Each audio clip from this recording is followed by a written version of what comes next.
Você não estava conseguindo ouvir quando ele falou? Eu tava te ouvindo, aí ele falou e parou e não respondeu mais. Deve ser algum problema técnico em relação ao, ao equipamento dele, mas deixa eu verificar aqui no.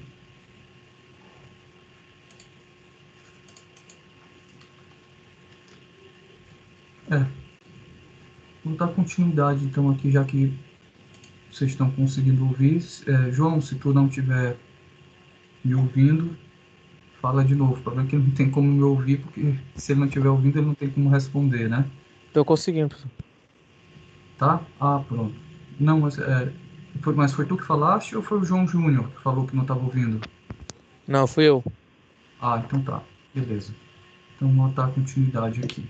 Então, na aula passada, pessoal, quer dizer, não na aula passada, mas em uma aula anterior, a gente estudou um pouco sobre estruturas organizacionais e a gente viu que uma das ferramentas da estrutura organizacional é a gente conseguir organizar os elementos por meio de organogramas. A gente viu para que serve o organograma, né? E a gente viu também que os organogramas é uma ferramenta que inicialmente ela pode ser utilizada para demonstrar a forma como a empresa é organizada, mas ela também serve para a gente poder organizar como os projetos são organizados. E aí a gente viu que esses organogramas, alguns exemplos de estruturas organizacionais de projeto, elas podem variar de acordo com o tipo de projeto. A gente viu as de matriz, matricial forte, matricial fraca e coisas do tipo. A gente falou também um pouco sobre os PMOs, que são os escritórios de gerenciamento de projeto, que eles dão suporte às empresas que é um setor, né, uma sub-área, um escritório, que fica responsável por dar suporte aos setores de forma geral da empresa, a outros setores da empresa, para poder desenvolver os seus projetos de forma mais eficiente. Então, já que a gente passou dessa fase, a gente vai estudar agora sobre o escopo, né? A palavra escopo, pessoal, é uma palavra que a gente ouve bastante falar quando a gente trata de projetos de forma geral.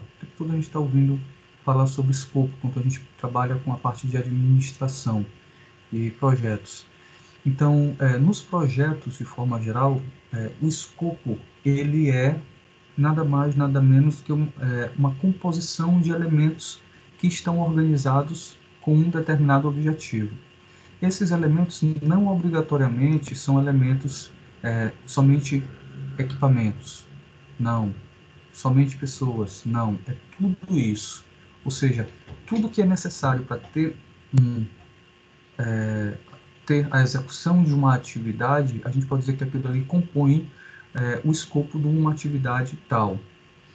E quando se trata de projeto, a gente tem dois tipos ou duas partes específicas de escopo quando a gente se trata de projeto. Então a gente pode dividir o escopo em escopo do produto e escopo do projeto. Os nossos estudos de gestão de projetos prevê essas duas partes bastante distintas. Então, o que seria recapitulando?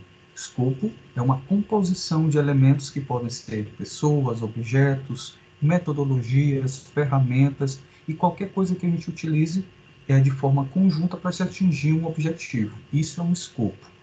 Quando se trata de escopo de projeto, a gente pode dividir escopo em gestão de projetos, a gente pode dividir os escopos em dois tipos, que é escopo do produto e escopo do projeto. Isso que a gente vai ver hoje de forma bastante eficiente. O escopo do produto, pessoal, ele é definido como as características e funcionalidades que o produto final feito do projeto irá apresentar, tais como as definições, especificações, medidas e cores. Então, o escopo do produto é aquilo que a gente vai entregar para o cliente no final das contas.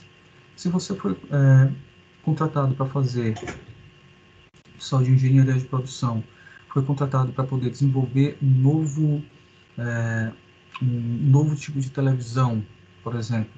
Então, essa televisão ela vai ter que atender a determinadas características que o cliente ele está interessado, ou seja, que ele almeja, né? O cliente que está te contratando, ele vai dizer, rapaz, eu quero esse produto com as características A, B e C. Seja uma televisão muito leve, muito rápida, muito econômica, com muita luz, e que tem algum diferencial em relação às outras, que aí tu pode criar esse diferencial. Então, isso é a definição do escopo do produto.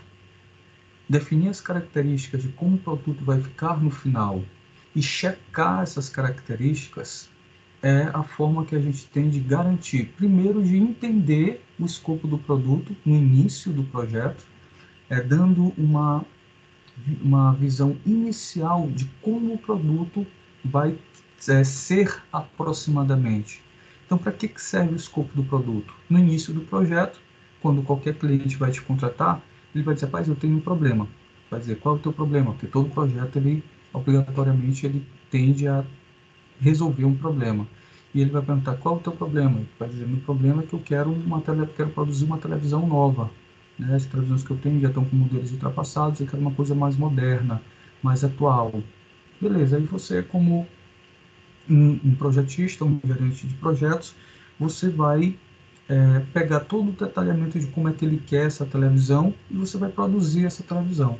Então, o escopo do produto no início ele vai servir para você descrever aquilo que você entendeu sobre aquilo que o cliente quer. E o escopo do produto também, no final, vai servir para quando tu for entregar o produto e o cliente chegar e dizer para ti, não, pô, mas isso aí está muito diferente daquilo que eu imaginei. Aí, opa, peraí, mas lá no nosso escopo do produto, que eu descrevi para você, escrevi para você, mandei, você disse que era isso que você queria, e eu estou entregando conforme aquilo que está escrito no papel que eu disse que ia entregar. Então, a descrição do escopo do produto ele tem uma série de vantagens. Entender o cliente e resguardar a empresa que está desenvolvendo o projeto para que no final do projeto não se tenha nenhuma dúvida sobre se você, enquanto empresa, está entregando aquilo que você de fato foi contratado para fazer. Que é muito comum o cliente pensar que está pedindo uma coisa, você que está tentando entender o que ele está pedindo, entender uma segunda coisa e, por fim, tentar acabar entregando uma terceira coisa. Quem que vai amarrar esses alinhamentos? Professor, Oi, meu amor. tem gente pedindo aqui para você aceitar a conexão, porque caiu. Do Diego Chagas.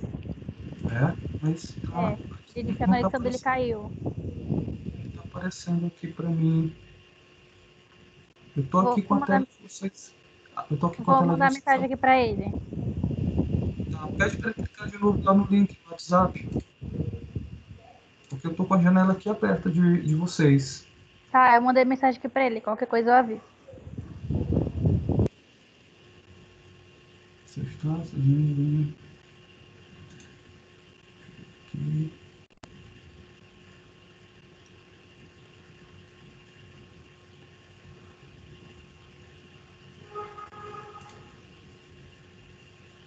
Deixa eu ver se tem alguma. Estou procurando aqui alguma notificação.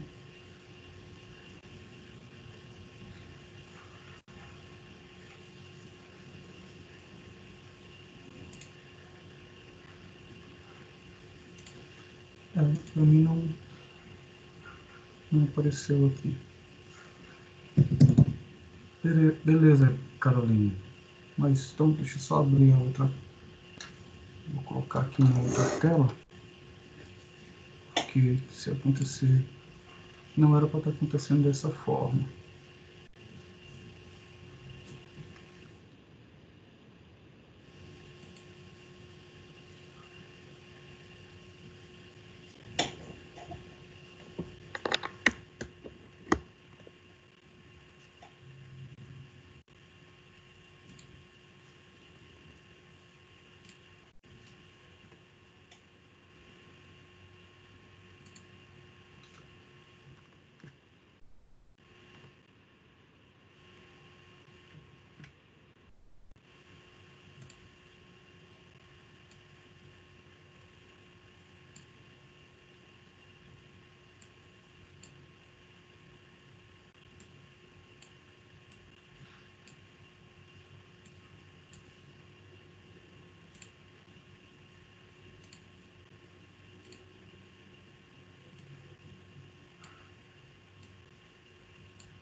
Beleza. Então, o escopo do produto, ele está associado diretamente a ele que vai servir para amarrar entre o entendimento que o cliente tem sobre aquilo que ele mesmo quer, o entendimento que você, quanto empresa, está se propondo a resolver o problema dele, porque todo projeto se propõe a resolver um problema, e aquilo que de fato você está entregando. É uma forma de salvaguardar todas as partes.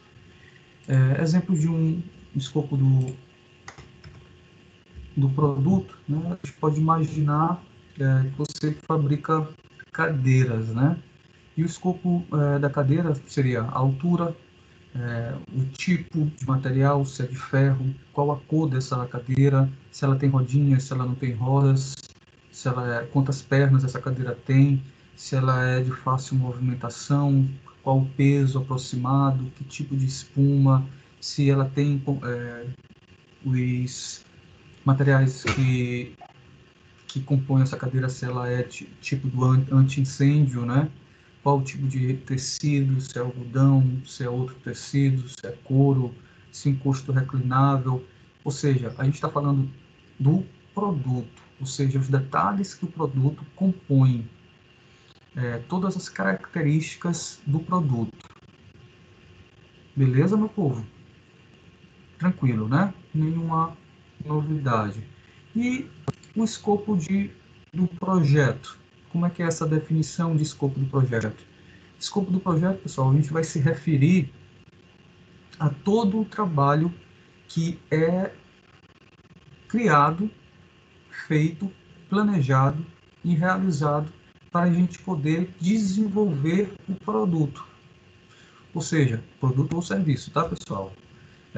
Ou seja, toda vez que você tiver elementos que esses elementos são utilizados para se chegar a um resultado final, seja esse resultado final a prestação de serviço ou um produto como a cadeira, esses elementos que trabalham para poder chegar a esse resultado, a gente chama de escopo do projeto, porque eles fazem parte do projeto e não do produto, não o escopo do produto. Do tipo, uma máquina que corta a madeira para poder criar a cadeira, ela não faz parte do escopo do produto, ela faz parte do escopo do projeto. A ação de pintar a cadeira, de montar a cadeira, não faz parte do escopo do projeto, do produto, faz parte do escopo do projeto, que são coisas bastante distintas. Aí, como exemplo do escopo do projeto, a gente tem a questão da aquisição dos materiais, o plano de quanto tempo isso vai durar, o planejamento para isso, o desenho, quais são as métricas de qualidade que a gente vai utilizar para controlar os indicadores em relação à resistência de material, os testes de incêndio, o controle de custos, a verificação da qualidade em relação à resistência desse produto, tudo isso faz parte do projeto, escopo de projeto. Ficou claro, Diego, a diferença entre o escopo de produto e o escopo de projeto?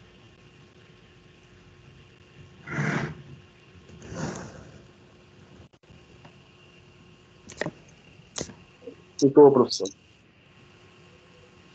Beleza. Alguém tem alguma dúvida ou não entendeu a diferença entre um e outro?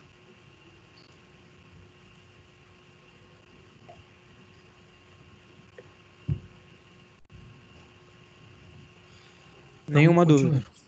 Pode falar, João. Não, nenhuma não. Opa, nenhuma. Beleza. Então, como é que a gente faz essa declaração de escopo de declaração de escopo de forma geral, né? Porque nem produto nem tudo nesse momento. Então, os critérios de declaração do escopo, declarar o escopo tanto do projeto como do produto, a gente tem um objetivo, por exemplo, que é ter critérios de aceitação do produto, onde vai estar descrito todos os controles de qualidade, condições de aceitação.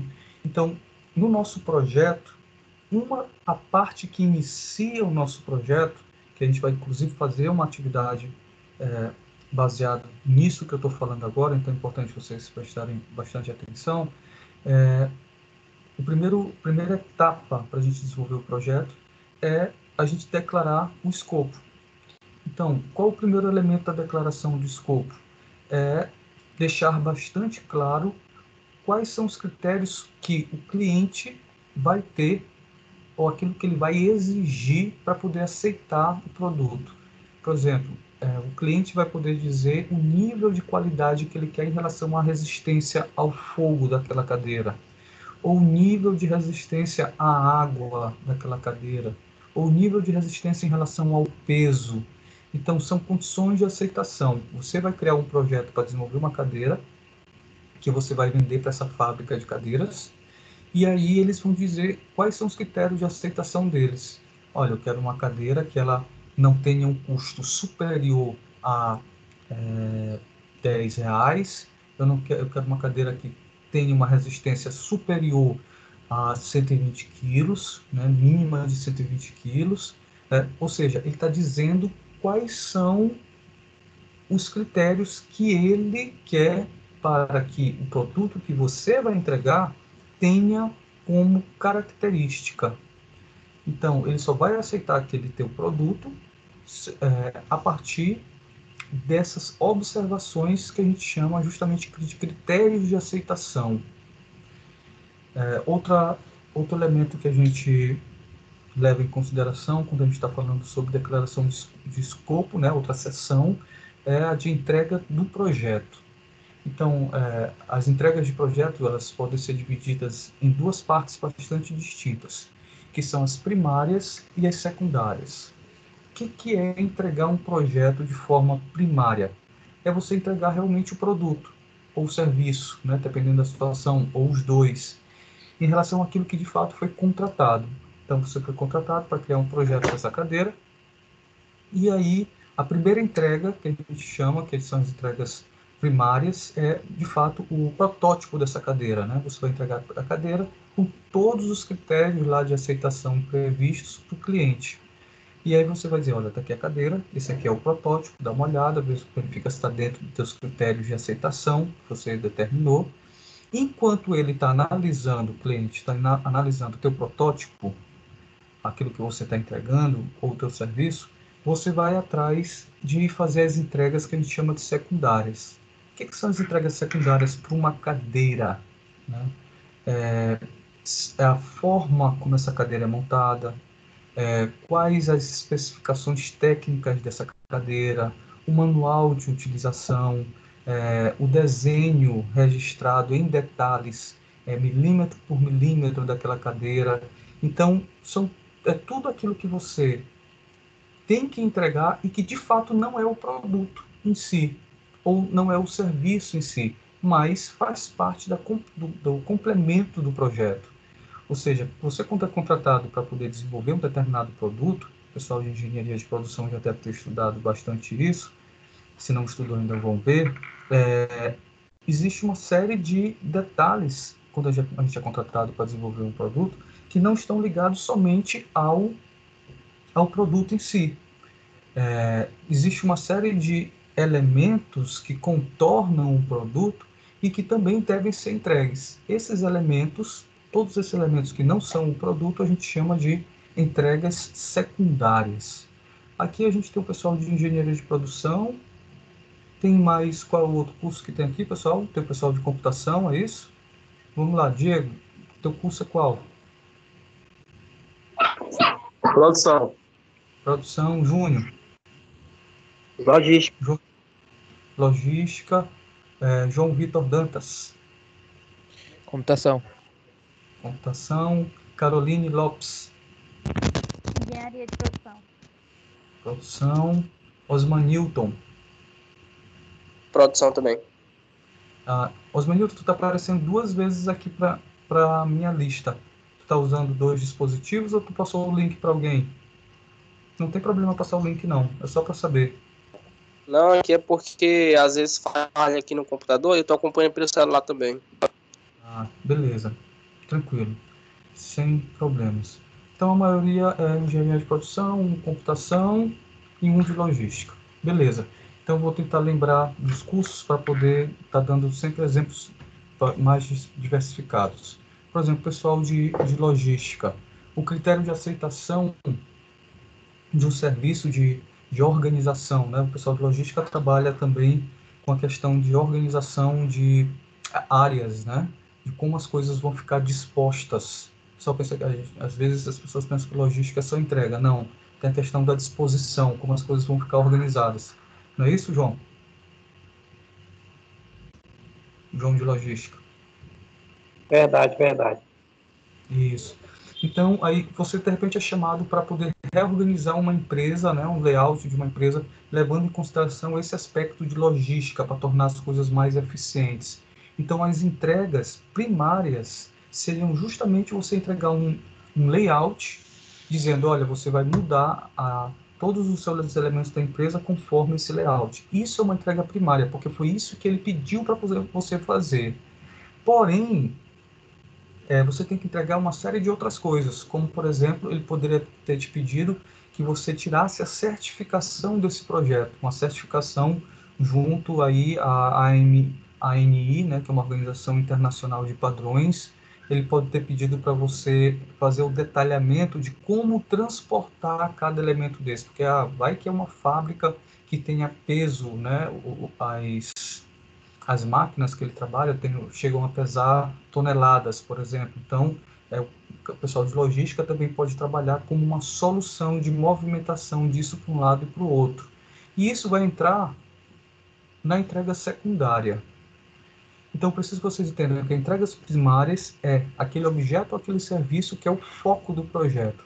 E as entregas secundárias são tudo aquilo que tem referência à entrega primária, mas que não é o foco principal do projeto.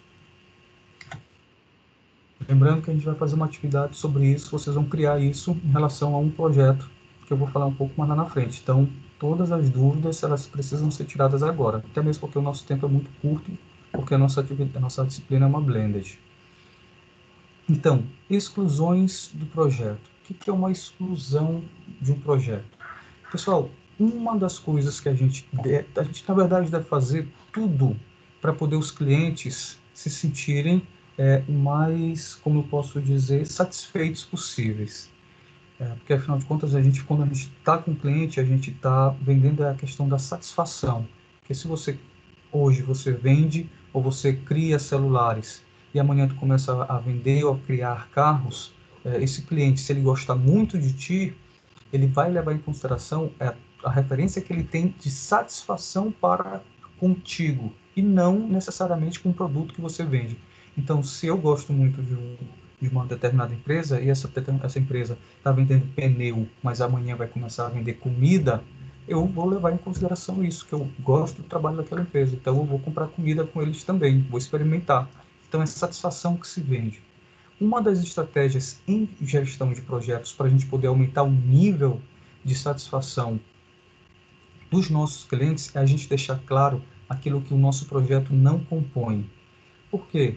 Às vezes a gente é contratado para poder realizar um determinado objetivo e fica subentendido que vem outras coisas dentro do projeto.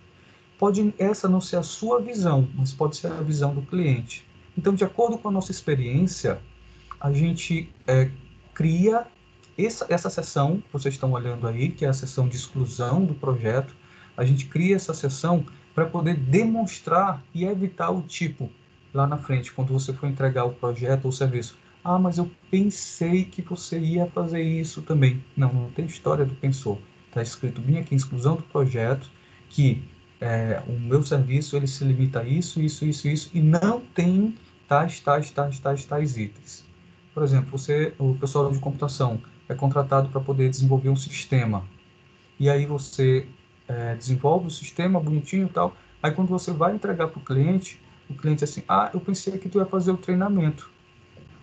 E aí, para tu, como um programador, uma pessoa que quer aumentar o teu nível de relacionamento com o cliente, a satisfação com o cliente, o que vai fazer? O treinamento de graça.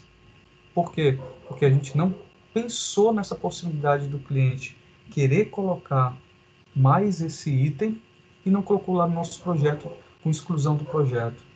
Então, o item exclusão do projeto, pessoal, é um mecanismo de defesa que nós, pessoas que criam projetos, temos para poder tentar deixar bem claro aquilo que não vai ter no projeto. Porque esse negócio de, eu pensei que tivesse no projeto, eu pensei que tu fosse entregar, eu pensei que tu fosse instalar, é muito comum.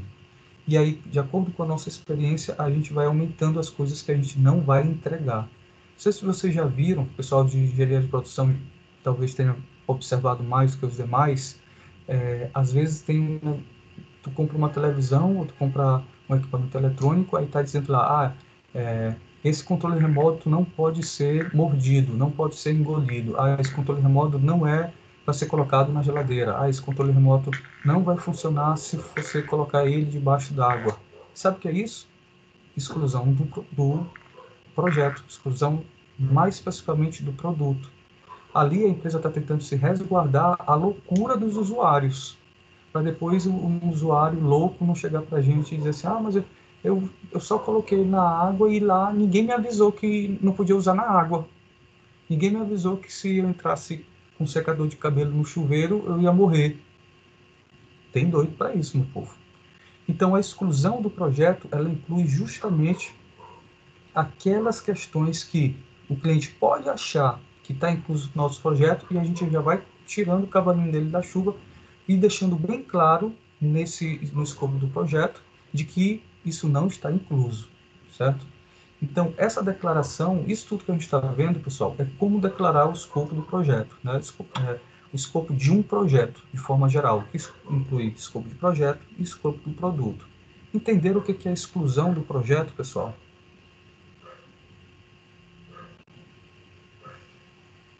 Falei da logística, falei da produção e falei da computação, né? Isso, certo. Então, restrições do projeto. A restrição do projeto é um pouco, parece com a exclusão do projeto, mas não é um pouco diferente. Então, a restrição do projeto são os limites que o projeto deve respeitar, tais como normas técnicas a serem seguidas, datas-chave, entrega, legislação, orçamento. Então, o projeto tem que estar bem claro lá nas restrições. O tempo máximo que ele vai consumir esse projeto, ele demorará 6 meses, 1 ano, 350 dias. Tem que ter um tempo. A gente viu lá no começo do estudo de gestão de projetos que para ser projeto a gente obrigatoriamente precisa ter uma definição de tempo. Ou seja, qualquer coisa que limite o projeto, a gente chama de restrições do projeto. Então, se você vai construir uma casa, você foi convidado para poder fazer o transporte, né, de ficar responsável pelo transporte das cargas de uma empresa, você deve levar em consideração uma série de legislações de trânsito em relação a peso da carga para poder não alterar o asfalto, levar em consideração a velocidade, que é a velocidade do trânsito permitido pelas estradas e coisas do tipo. Então, isso são legislações. Isso são fatores de restrição, porque se dependesse do cara de logística, ele só andava com os caminhões a 500 km por hora para poder chegar mais rápido e ele entregar o produto mais eficientemente. Mas o projeto ele tem essa série de restrições. Então, tudo aquilo que normaliza o projeto, a gente coloca nas restrições dos projetos. E o que restringe o projeto? Dinheiro restringe o projeto, o tempo restringe o projeto, leis restringe o projeto e coisas do tipo. Beleza? Então, ainda declarando aí o escopo do projeto, repito, a gente vai fazer uma atividade baseada nesse escopo, a gente tem o que a gente chama de premissas do projeto. O que são as premissas do projeto? As premissas significam as pré-verdades. Então, digamos que para o seu projeto, ele funcionar de forma adequada, por exemplo, o pessoal de logística, o João aí de logística, para entregar esse projeto ser entregue de forma adequada, a empresa vai te fornecer o produto. Estou contratando para quê? Estou sendo contratado para quê? Para poder transportar a carga de produção e entregar nos estados. Então, você sempre, a empresa determinou que ela vai te entregar sempre esse produto no começo de cada mês. Então, isso é uma pré-verdade, isso é uma premissa. Então, considerando que eu receba, eu, quanto projetista, vou receber a carga no primeiro dia útil de cada mês, eu tenho até, sei lá, o dia 20 para poder entregar tudo. Então, o projeto ele só vai acontecer até o dia 20 se, somente se, essa premissa, ou seja, essa pré-verdade, de fato acontecer. Se ela não acontecer, eu não consigo entregar até o dia 20. Então, as premissas, pessoal, são coisas que não dependem obrigatoriamente do projetista. Uma premissa do pessoal de computação. Você determina no projeto que são necessárias pelo menos 5 reuniões com o cliente para vocês definirem o que de fato vai ser como é que vai ser o layout do sistema, né? A parte visual do sistema. E aí você determina essas 5 reuniões e coloca lá, é obrigatório, ou então o cliente deverá se reunir 5 vezes ao longo do projeto para definição, tal, tal, tal. Isso é uma premissa, porque se isso não acontecer, vai comprometer o resultado final do teu projeto. Mas isso depende de ti exclusivamente? Não. Depende do cliente de fato aparecer. Depende do cliente de fato entregar um produto. Uma premissa do pessoal de engenharia de produção é você foi contratado para poder montar um projeto no interior do estado, né? E aí lá no interior do estado você vai criar um projeto de uma fábrica, né, de celulose, por exemplo, e o cliente disse que lá tinha mão de obra suficiente para isso.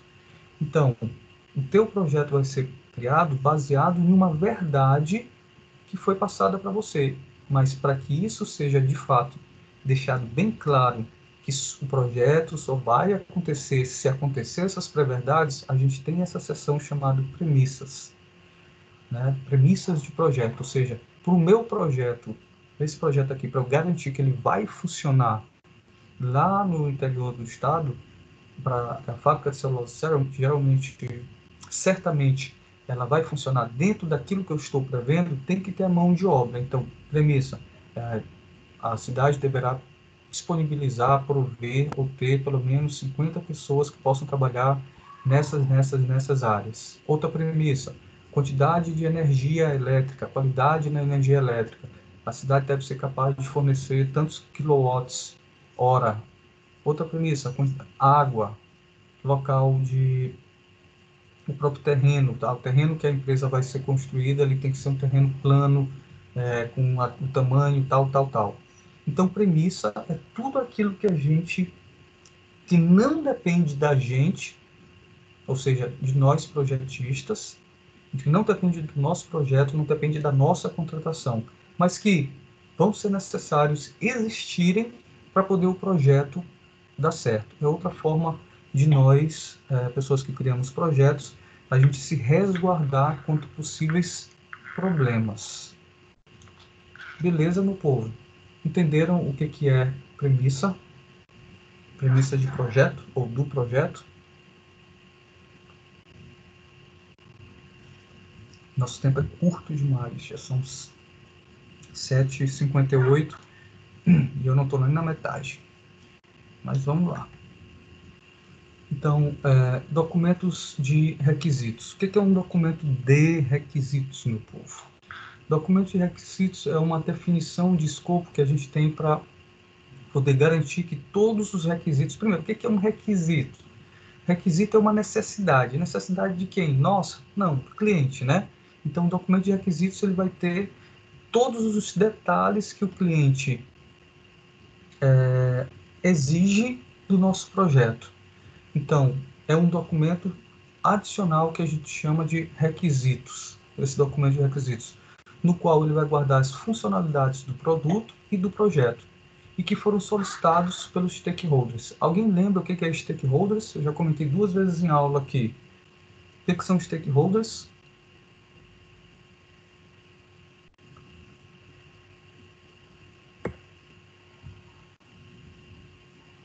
Ninguém lembra, pessoal? O que são stakeholders?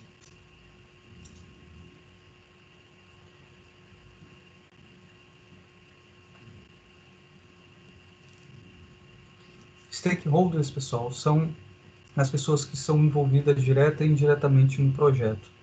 Então, os stakeholders principais do projeto, que a gente vai fazer esse documento de requisitos, são aquelas pessoas que estão financiando o projeto.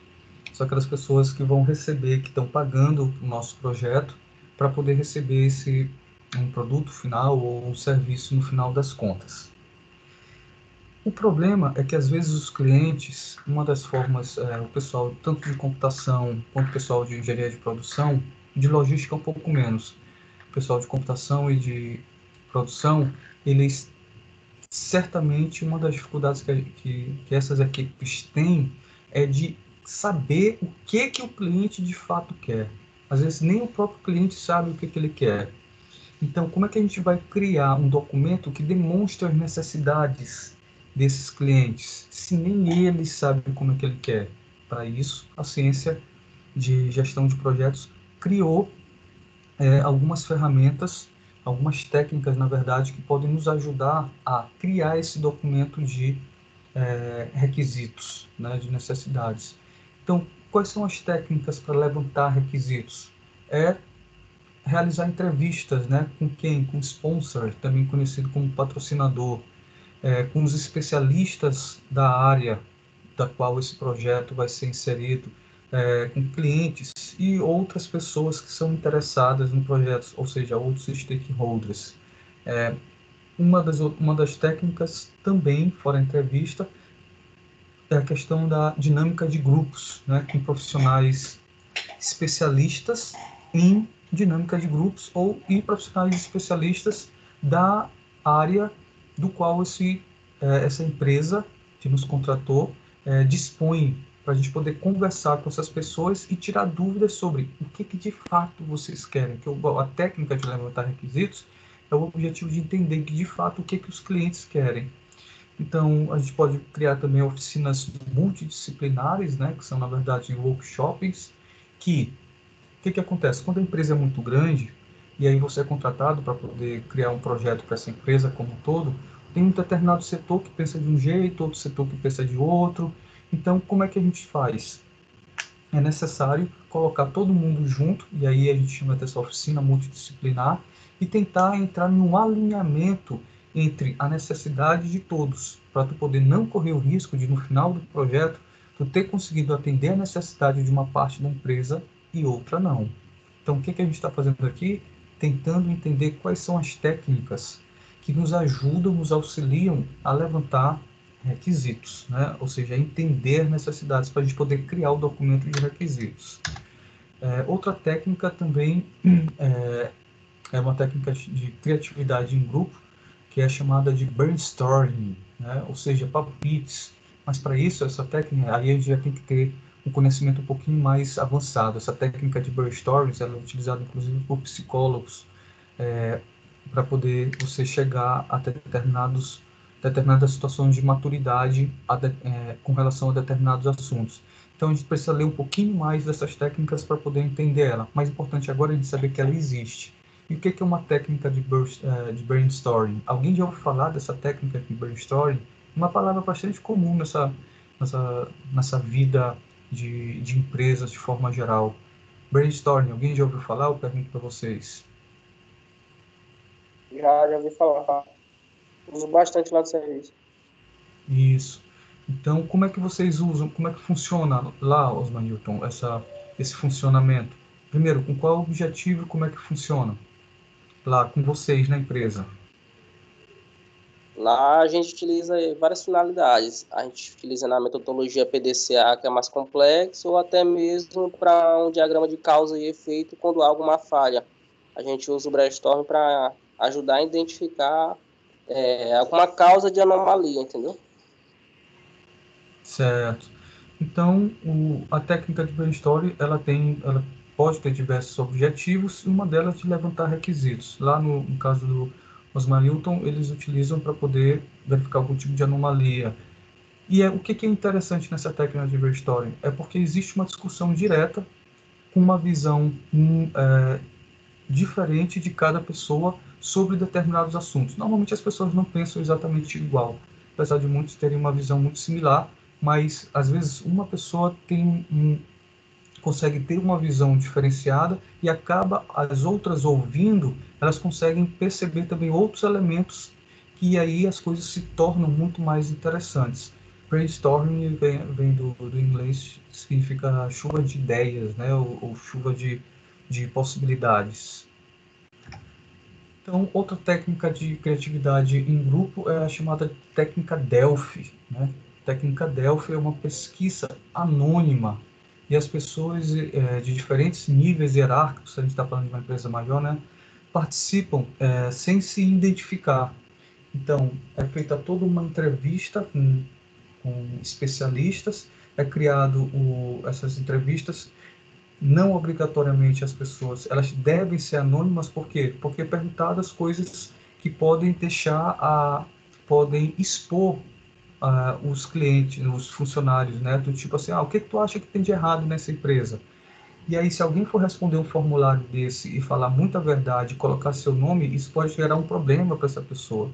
Então, esse tipo de técnica, a técnica Delphi, ela leva em consideração o anonimato. As pessoas não podem se identificar, justamente para poder elas falarem lá mesmo toda a verdade que elas sentem, né, em relação a aquilo que está certo, aquilo que está errado, né?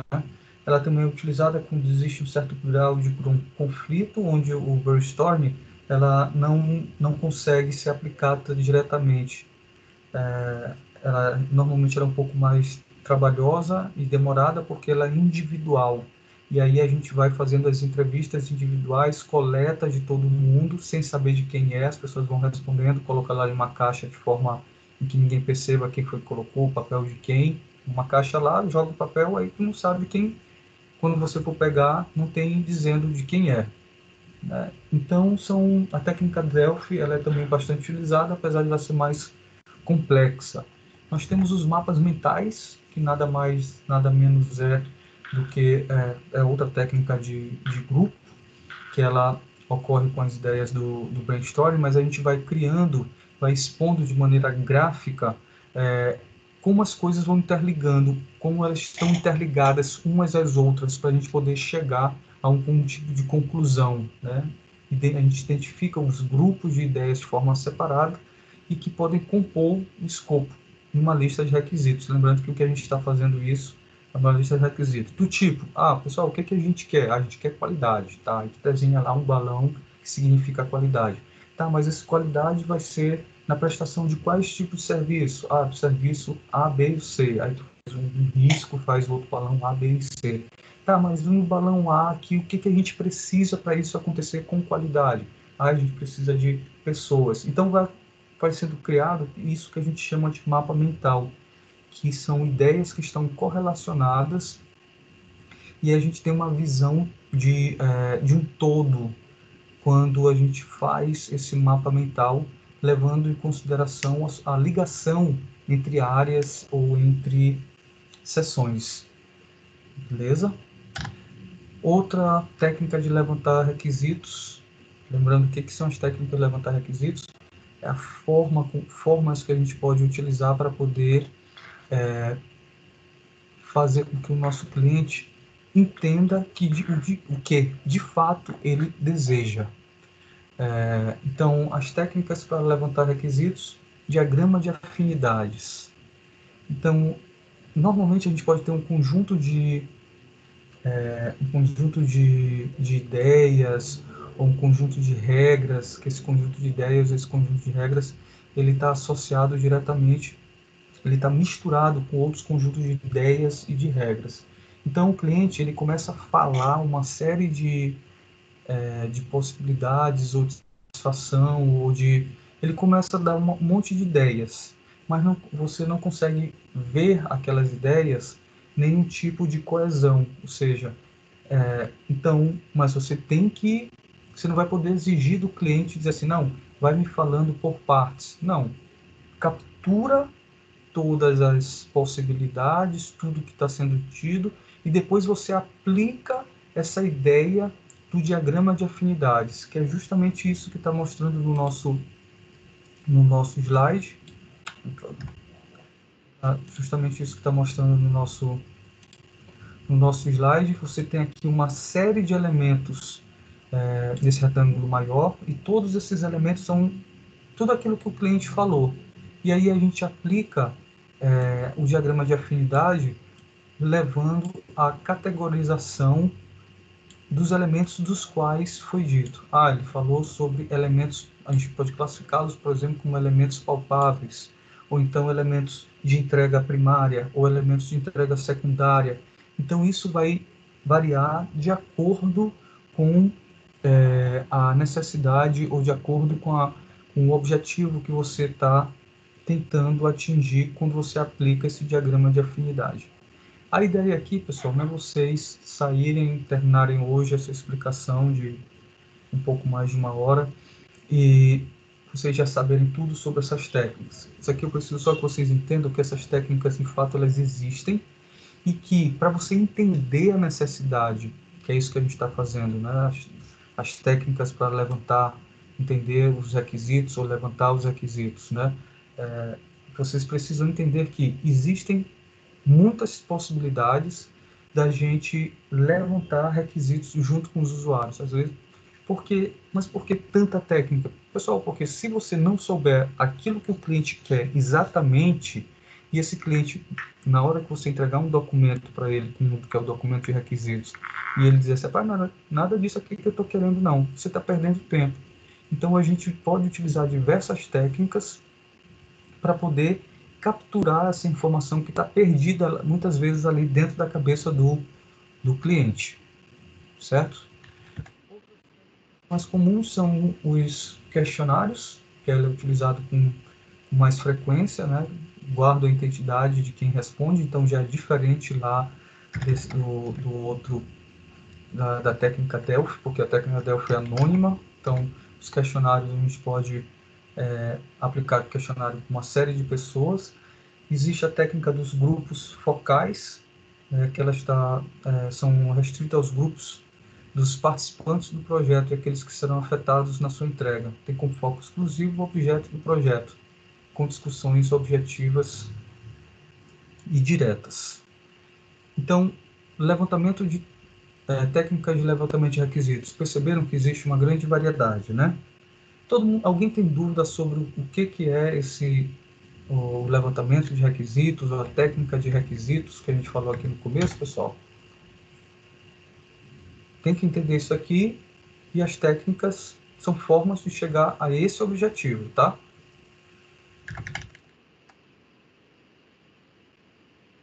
Responsabilidades do gerenciamento de escopo. O que é isso, né? O que são as responsabilidades de gerenciamento de escopo? Pessoal, a gente precisa definir quem é quem dentro do projeto. Então, a definição dessas responsabilidades, ela define justamente com o objetivo também de controlar o que será incluído e não vai ser incluído no projeto. O gerenciamento de escopo, ele tem o papel justamente de administrar, né, e garantir que o projeto seja realizado e somente realizado só aquilo que é de fato necessário. Então, dentro da responsabilidade do gerenciamento de escopo, a gente vai estar incluso os planos de gerenciamento de escopo, né, do projeto. Nele, vai estar somente os artefatos do escopo do projeto e não do produto. Porque a gente viu que o escopo do projeto é uma coisa e o escopo do produto é outra coisa totalmente diferente, apesar de estarem interligadas.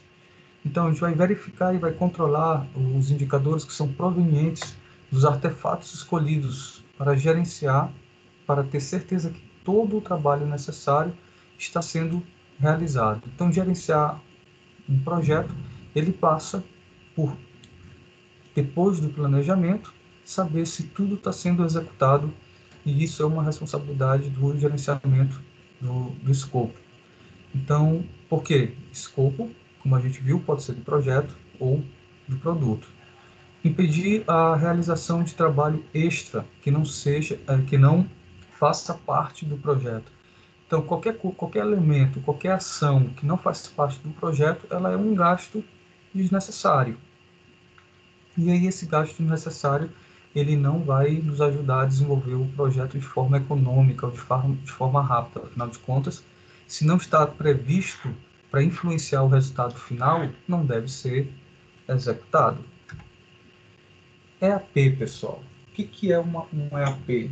Um EAP, uma estrutura analítica de projeto, ela é uma ferramenta para a gente poder também tentar organizar o escopo do projeto, né? Ou seja, tudo aquilo que vai ser necessário para a gente poder desenvolver o projeto de forma eficiente. Então, é uma outra ferramenta utilizada pelos gerentes de projetos no momento de organizar e se comunicar o escopo do projeto, EAP. Esse EAP, pessoal, ela não é feita somente pelo gerente de projeto, ela é feita por vários profissionais que vão trabalhar nesse projeto. Por exemplo, se tu é um gerente de projeto, tu é o cara da logística, e dentro no projeto que você está desenvolvendo, você precisa de bastante informações sobre, por exemplo, os veículos, né, que vão trabalhar e das máquinas que vão ser trabalhadas nessa criação desse novo layout, dessa nova entrega que você está se propondo a resolver. Mas se você não tiver o conhecimento aprofundado sobre esses elementos, você acaba correndo o risco de não desenvolver o projeto de forma adequada. Para isso, a gente chama os profissionais especialistas mais experientes. Você tem até uma visão geral daquilo que é para ser feito, mas você não tem uma visão detalhada sobre o que tem que ser feito. Então, a partir daí, a gente chama os outros profissionais para nos ajudar a compor uma das ferramentas utilizadas neste momento de composição de uma equipe de especialistas, é o EAP. Tá, mas o que é o objetivo do EAP de fato? A gente tem uma visão do todo, mas não uma visão muito detalhada do projeto, uma visão geral e organizada, né? Então, a gente trata-se de uma representação gráfica, onde a gente tem uma visão macro das atividades do projeto e um pequeno detalhamento. Essa ferramenta ela vai servir como base para a gente criar, por exemplo, um cronograma. O cronograma é lá o nosso gráfico do tempo de execução, de criação do projeto. Então, aí a gente vê um exemplo de um EAP de um churrasco. Pessoal, isso não é um organograma, como a gente viu na aula retrasada. Isso aqui é uma representação gráfica que lembra um organograma, mas não é. Por que não é organograma? Porque isso aqui não são setores. Organograma, ele trabalha com setores, tá? Isso daqui é uma ideia inicial que você tem, aí você vai desmiuçando sobre o projeto, você vai desmiuçando, você vai detalhando de uma visão mais macro para uma visão mais detalhada. De acordo com a profundidade, mais detalhamento a gente vai ter. Então, vocês estão olhando aí no início de tudo, que o nosso projeto, que é o projeto do churrasco da turma, né, gestão de projetos número 20, esse churrasco ele vai ser dividido em 4 outros blocos de atividades. E aí, o churrasco tem os preparativos, a infraestrutura, o entretenimento e o encerramento. E aí a gente pode colocar, por exemplo, uma pessoa responsável por cada área dessa. Mas o certo é que são visões, a gente pegou o problema maior, o projeto maior, que é o churrasco, e dividiu isso em partes diferentes. E cada outra parte dessa a gente dividiu ainda mais para a gente poder organizar as fases, as etapas daquilo que vai ser necessário para poder se atingir o objetivo principal, que é o projeto. Então, o EAP, pessoal, é uma decomposição do trabalho que vai ser necessário para a realização do projeto. E essa decomposição ela é organizada em pacotes de trabalhos menores. Então, a gente tem um projeto maior, tem uma segmentação, uma divisão, e aí a gente pega e cada divisão dessa a gente aumenta o nível de detalhes em pacotes menores. Então, não necessariamente as coisas vão acontecer nessa ordem do tipo, primeiro preparativos, depois infraestrutura, depois gerenciamento. Não, aqui a gente não está trabalhando de execução das coisas, como as coisas vão acontecer, qual a ordem delas, e sim tudo aquilo que vai acontecer, tudo aquilo que é necessário. Ele vai estar, tudo ali vai estar, tudo que vai ser necessário vai estar ali reunido, sendo trabalhado com uma visão minimamente organizada. Então, isso não reúne apenas, não nos facilita apenas um planejamento mais adequado da área, mas também nos dá uma visão geral sobre o projeto. Entenderam aí o que é um EAP, pessoal?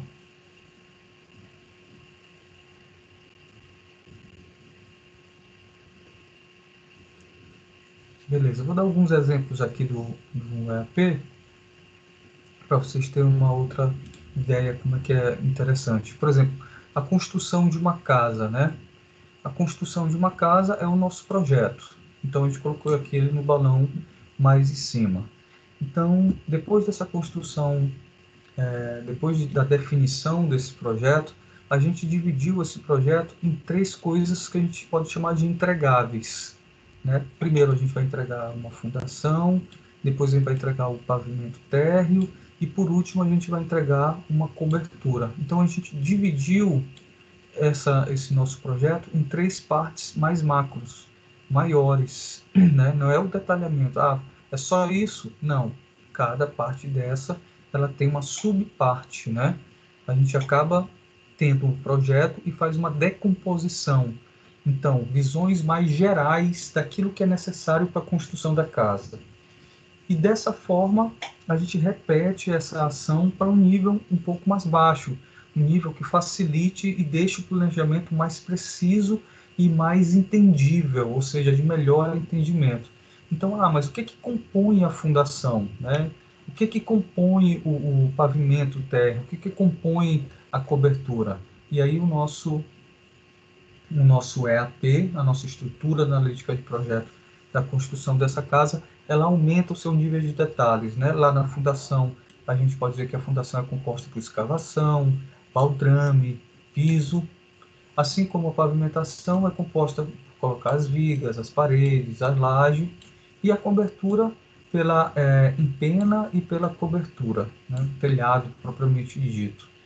Então, percebam que dessa forma, vocês têm que concordar que é muito mais fácil a gente estimar, por exemplo, o custo das coisas ou o tempo do nosso projeto. Então, o EAP, essa é uma das vantagens do EAP. Isso que justifica o EAP. Primeiro, a gente começa a olhar o projeto como um todo e como é que ele está interligado, né? A quantidade de áreas e de todos os seus detalhamentos possíveis, as suas ligações. E a partir daí a gente consegue, por exemplo, colocar valores de tempo e estimativa de tempo e de valores, né? Como é que a gente faz essa estimativa de tempo e de valores? Eu tenho uma estimativa, aí preciso dos especialistas, né? Para escavação vai ser utilizado 350 mil, e de tempo são 16 horas. E aí eu faço a mesma coisa, os cálculos para baldrame e os cálculos para o piso. Depois disso, eu consigo estimar de forma muito mais precisa essa pequena etapa aqui da fundação. Então, a fundação, o tempo de fundação vai ser a soma dos 16 da escavação, dos 36 do baldrame e dos 24 do piso, que vai dar 76. A mesma coisa para os valores. Então, percebam que o EAP nos ajuda a fazer essa estimativa de tempo e de valor de forma muito mais interessante. Então, a construção da casa, a gente vai fazer a mesma coisa para o pavimento e para o térreo, e depois a gente junta tudo e diz qual é o tempo que vai ser necessário para executar o projeto e qual o valor estimado que a gente vai precisar para poder executar esses projetos. Então, os projetos, quanto maiores os projetos, maior a possibilidade de a gente utilizar mais útil é essa ferramenta. Então, dividir um projeto em fases para levantar cada parte do EAP torna as suas estimativas muito mais interessantes. Então, as fases de um nível mais baixo do pacote do projeto mãe, é possível a gente saber os custos e os tempos por fase. E isso torna a precisão do projeto muito maior. Então, não existe uma limitação, pessoal, desses níveis. Aqui no nosso projeto, a gente pegou 3 níveis, né? O pacote principal, o grandão, que é o projeto, o intermediário, e colocamos ali mais um nível. Mas você pode ir fazendo uma decomposição dessas atividades cada vez maiores, para poder você enxergar de forma cada vez mais detalhada. Porém, quanto mais detalhamento, mais trabalho a gente vai ter, mas mais precisão também.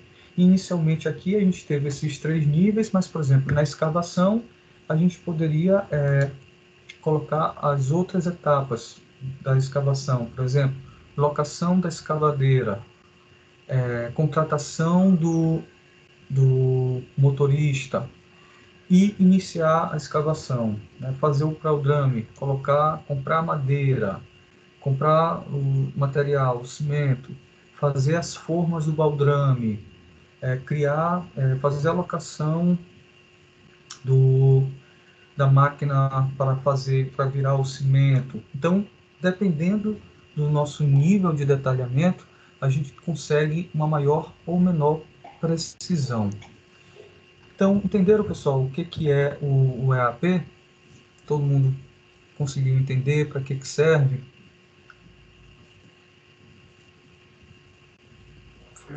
Professor, Pode falar, Diego Chagas. quando eu escutava projeto, eu pensei que projeto era só planta baixa, era estrutural. Agora eu estou vendo de uma forma diferente, viu? Que bom, Diego. O projeto, a gente viu lá no começo, um pouquinho nas primeiras aulas, acho que foi até inclusive na aula presencial, ele é bem mais abrangente.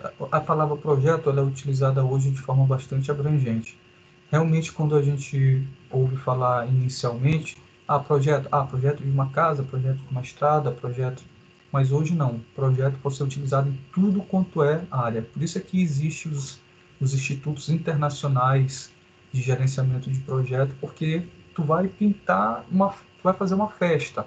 Você pode criar um projeto baseado nessa festa com todos esses elementos, né? O próprio churrasco lá, o item churrasco foi um exemplo de que a gente pode aplicar projeto em tudo quanto é lugar. E quanto mais a gente aplica, mais a gente vai criando experiência e mais a gente consegue precisão nos nossos resultados. Uma viagem pode ser um projeto, a gente pode esmiuçar uma viagem como um projeto e criar um EAP. O que mais, meu povo? Que eu possa esclarecer para vocês.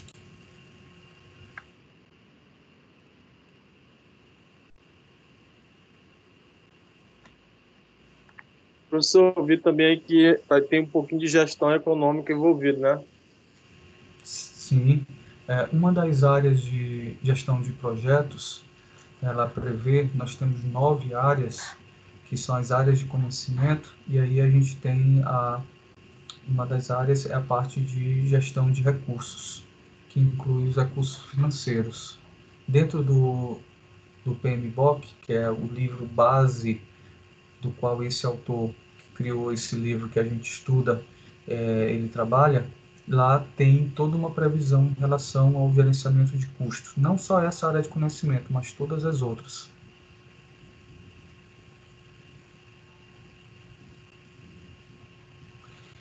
Então, meu povo, o que temos para hoje em termos de conteúdo é isso. Fora isso, nós temos uma atividade para ser feita para a gente poder fechar os nossos pontos das atividades de sala de aula. Vou tentar fechar aqui.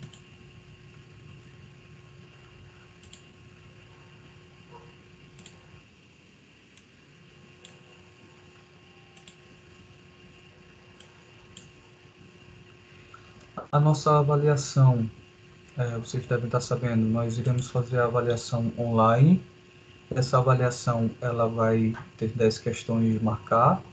O conteúdo da nossa avaliação ela vai até a aula de hoje, que é a sessão 2.1. É isso? Lá do nosso livro. Como é que é a avaliação? A avaliação são 10 questões de marcar, e aí você vai lá e responde. Você tem 2 tentativas, e você vai ter do dia 20 ao dia 24 para poder fazer essas avaliações. Eu sugiro que vocês façam logo nos primeiros dias, porque vocês sabem, às vezes o portal é muito instável, então façam logo nos primeiros dias. Durante a semana de avaliação a gente não tem aula, e o que mais? Em relação à avaliação, que é a oficial 1, é isso. Alguém tem alguma dúvida? Outros professores já devem ter falado isso para vocês, né?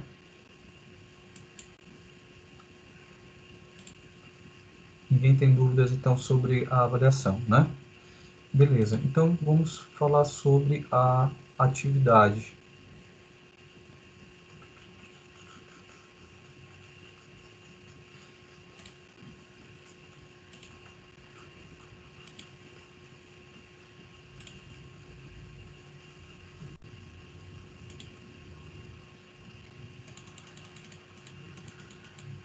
Então, primeiro, a atividade, ela, só para vocês ficarem mais tranquilos, vocês vão entregar ela só lá para o dia 29/4, certo? Até meia-noite vocês vão entregar essa atividade. Então, tem aí meio mês para poder fazer. Então, qual que é o objetivo da atividade? Vocês vão imaginar que a empresa de vocês, a equipe de vocês foi contratada por uma empresa X, aí vocês colocam lá o nome de uma empresa fictícia ou verdadeira, e depois de uma reunião com as pessoas que estão contratando vocês vão ter que apresentar um documento que possa dar informações à pessoa que está contratando vocês, se ela aceita ou não lhe contratar, né? Ou seja, imagina que eu sou o cliente de vocês, e aí eu vou contratar vocês para construir uma casa, só um exemplo. E aí eu digo, vocês vão ter várias reuniões comigo, e aí eu digo para vocês tudo que eu quero, e vocês se dão satisfeitos. E aí vocês vão entregar um documento, que esse documento é como se fosse uma macro proposta. Por que não é só uma proposta? Porque ela tem uma série de detalhes, como um mini projeto, né? Então, esse documento é um documento que vai dar todas as informações que eu, como contratante de vocês, preciso saber para saber se eu contrato ou não vocês. Então, a gente vai trabalhar nessa questão. Ou seja, eu vou ou não contratar vocês. Então, é uma espécie de um orçamento mais detalhado. Então, expliquei assim bem detalhadamente para vocês não terem nenhum tipo de dúvida e também não errarem.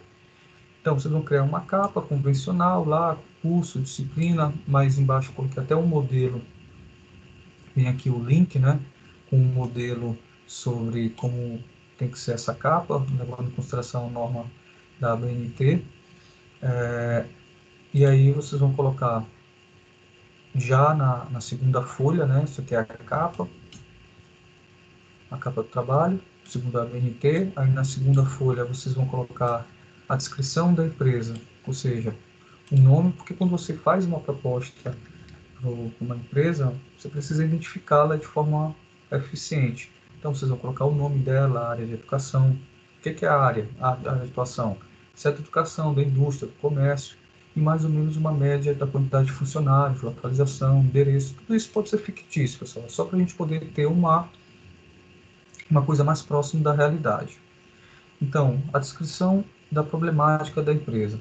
Só todo projeto ele pretende promover um melhoramento em uma empresa ou para uma pessoa que está te contratando.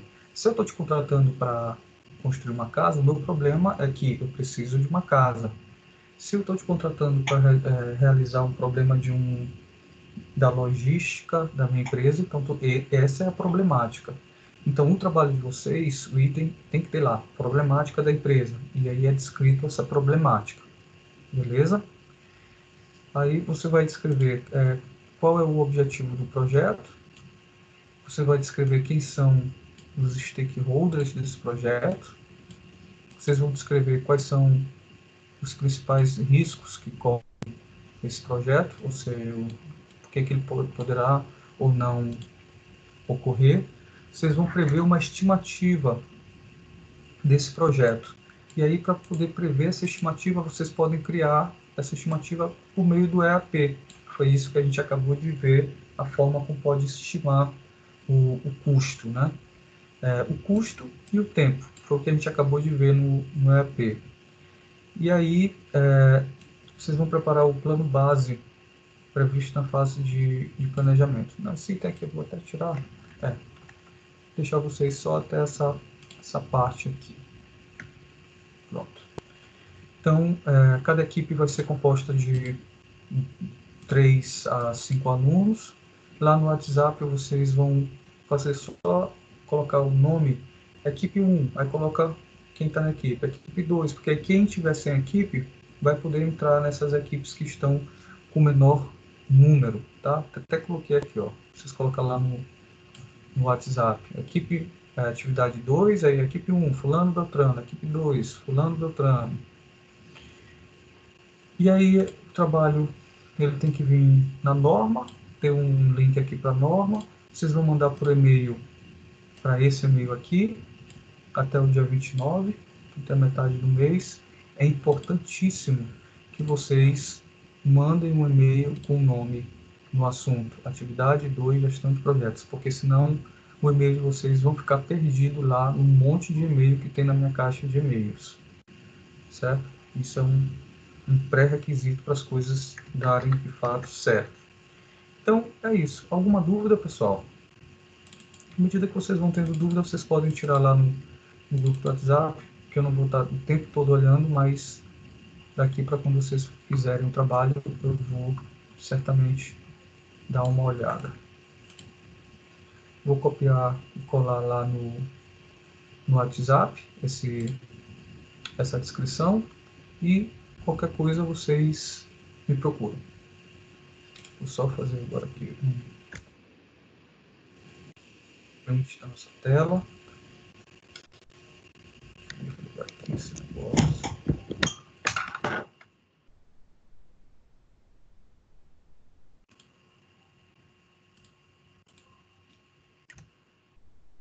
Ajude vocês mais alguma coisa, meus queridos?